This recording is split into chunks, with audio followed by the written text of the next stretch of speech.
The Curse of La Llorna is the newest in the Conjuring Universe and is a spin-off of sorts. La Llorna is an urban legend who drowned both of her children in a river, and now today she hunts other children by crying and luring them in. So let's start off with what I liked in this movie. There were some eerie sequences.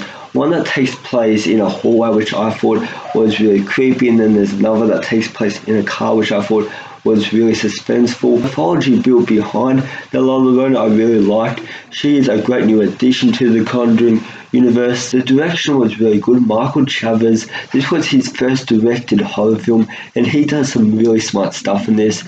And according to what I've heard, he's also going to be the guy who's going to be directing the Conjuring 3 as well. Yeah, that's right. He's making the third installment in the Conjuring, and he's just kind of making this now, which is very briefly connected to the Conjuring Universe. I mean, it connects to the Conjuring Universe in its own ways, but yeah, he's Michael Chaves. He will be directing the Conjuring 3. It's even listed on his IMDb that he is directing, that the Conjuring 3 is filming right now at the time that I am filming this review.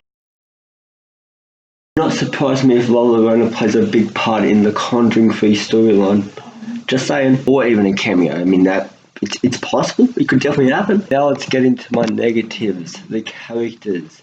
These characters are pretty forgettable. Whenever they are on screen, that was the most boring part of the film. Like, it's conversations that go back between characters that you do not give a shit about.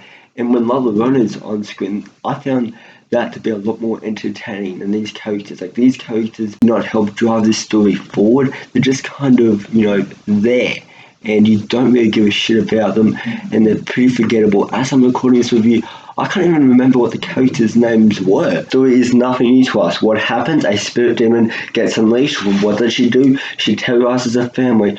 What does that remind you of? The Conjuring. Yes, we all know it's basically The Conjuring redone again with a different antagonist now. I mean, it does feel different, but when you break this story down, it's the same stuff you've seen over and over again. In that way, it doesn't feel different. Plus, this story, it doesn't rely on the story itself or its characters. It more relies on the jump scares.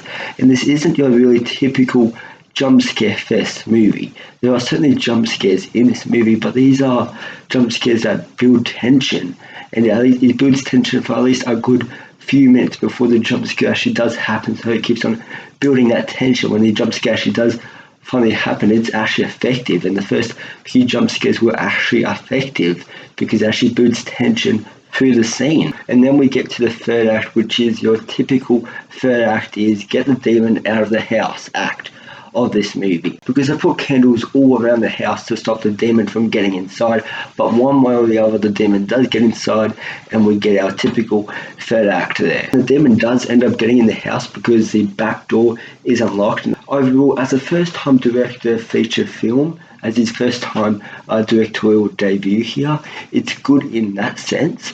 But as a movie that connects to the Conjuring Universe, it's not really that good. This movie could have been way better if it had better characters, because in a situation like this, you've got to have characters that you care for. So when the demon is going after these characters, you actually care for them. You actually feel sympathy, and because of that, this movie was a lot less entertaining. I almost forgot, the opening scene is one of the best directed scenes in this entire movie. I really dug that opening scene. It really gets you settled into the La Llorna character, and it gives a great introduction to her character, at kind of at her mythology, and it gives a good, feel for what the rest of the movie is going to be like. So yeah, I really dug that opening scene. I thought it was really well directed, it was well executed, and yeah, I dug the shit out of that opening scene. So I enjoyed this movie as much as I can, but this movie, it drains from having bad characters and having a story that we've seen a billion times. Maybe if they had better characters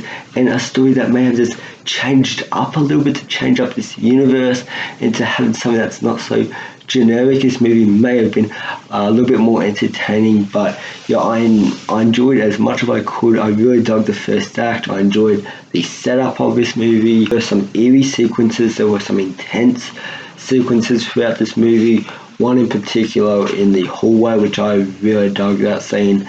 But besides that, This movie could have been a lot better than I thought, but I did have fun with this movie. So anyways, guys, yeah, that is my review for The Curse of La Llorna. Let me know down in the comments, what did you all think of it? Did you like it? Did you think it was meh? Or did you really hate it? Let me know all your thoughts and comments down in the comment section down below. So anyways, guys, I hope you have a good rest of your afternoon, and I'll see you in the next video.